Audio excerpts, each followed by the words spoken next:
ایک ایسی حالت جس میں ہر 5 منٹ بعد ایک انسان کی موت واقع ہو رہی ہے، برین ہیمورائج۔ جی ہاں، برطانیہ کی رپورٹ کے مطابق ہر 5 منٹ میں کسی نہ کسی کو فالج کا دورہ پڑ رہا ہے، اور ان میں سے 10 لوگ ایسے ہوں گے جن کو دماغی فالج یا پھر برین ہیمورائج ہوگا۔ اور یہ ایک ایسی کنڈیشن ہے جس میں فوری طور پر ٹریٹمنٹ یا پھر ہاسپٹل نہ لے جایا جائے تو کچھ ہی دیر میں کسی بھی انسان کی موت واقع ہو سکتی ہے۔ آج کی یہ ویڈیو آپ اور آپ کی صحت کے لیے بہت فائدہ مند ثابت ہو سکتی ہے، کیونکہ آج ہم دیکھیں گے برین ہیمورائج حقیقت میں ہوتا کیا ہے اور کس طرح اس خطرناک صورتحال پر قابو پا کر خود کو سیف رکھ سکتے ہیں۔ اور بدقسمتی سے اگر آپ کو برین ہیمورائج ہوتا ہے تو اس سے پہلے آپ کے جسم میں کیا کیا چینجنگ ہو سکتی ہیں، یہ سب ہم آج کے اس ویڈیو میں دیکھیں گے، اس لیے ویڈیو کو آخر تک ضرور دیکھیے گا۔ برین ہیمورائج کی بیسک کو سمجھا جائے تو اس کا مطلب ہے ہمارے برین کی کسی بلڈ ویزل کا رپچر ہو جانا۔ دماغ کی کسی بھی شریان کے پھٹنے کے بعد بلڈ ہمارے دماغ کے ٹیشوز اور سراؤنڈنگز میں ایکومولیٹ ہونا شروع ہو جاتا ہے۔ جیسے ہی بلڈ اکٹھا ہوگا، اس کی وجہ سے دماغ پر پریشر بڑھ جائے گا، جو ہمارے برین کے فنکشنز اور ایکٹیویٹیز کو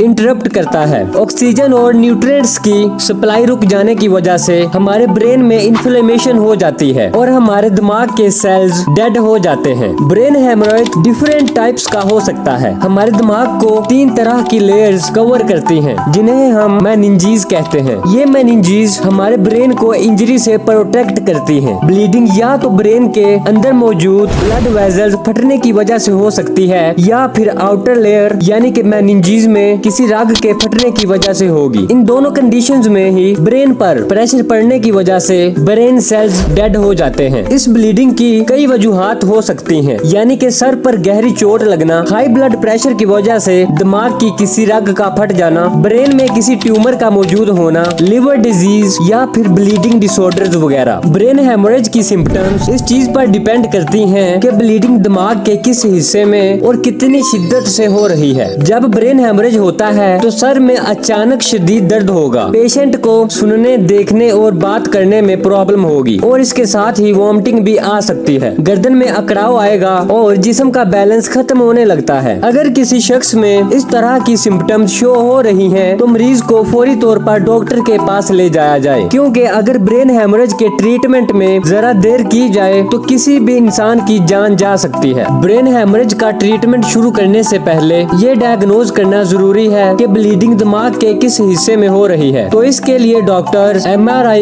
CT اسکین یا پھر اسپائنل ٹیپ وغیرہ کرواتے ہیں۔ یہ معلوم کرنے کے بعد کہ ہیمورائج سائز اور لوکیشن کیا ہے، اس کا ٹریٹمنٹ سٹارٹ ہوتا ہے، جہاں سر میں سرجری کر کے بلڈ کو نکالا جاتا ہے۔ اس کے علاوہ میڈیسن کے ذریعے بھی پیشنٹ کو ٹریٹ کیا جاتا ہے۔ بعض اوقات پیشنٹ کو برین ہیمورائج کی وجہ سے بات کرنے اور فزیکل ایکٹیویٹیز کرنے میں مشکلات کا سامنا کرنا پڑتا ہے، تو اس کو بہتر کرنے کے لیے پیشنٹ کی اسپیچ اور فزیکل تھراپی کی جاتی ہے۔ برین ہیمورائج سے بچنے کے لیے اپنے سر کی حفاظت کیجیے۔ کسی بھی رائڈنگ کے دوران سر کو گہری چوٹ سے بچانے کے لیے ہیلمٹ یا پھر سیٹ بیلٹ کا استعمال کیجیے۔ اپنا لائف سٹائل چینج کر کے برین ہیمورائج کے رسک کو کم کیا جا سکتا ہے۔ ہیلدی ڈائٹ، فزیکل ایکسرسائز کیجیے اور تمباکو نوشی سے پرہیز کیجیے۔ اگر آپ ڈائبٹیز یا پھر بلڈ پریشر کے پیشنٹ ہیں تو اپنا ریگولر چیک اپ کروائیے۔ امید کرتا ہوں کہ آپ کو یہ ویڈیو ضرور پسند آئی ہوگی۔ اگر آپ کو یہ ویڈیو پسند آئی ہے تو اسے لائک اور میرے اس چینل کو لازمی سبسکرائب کیجیے گا۔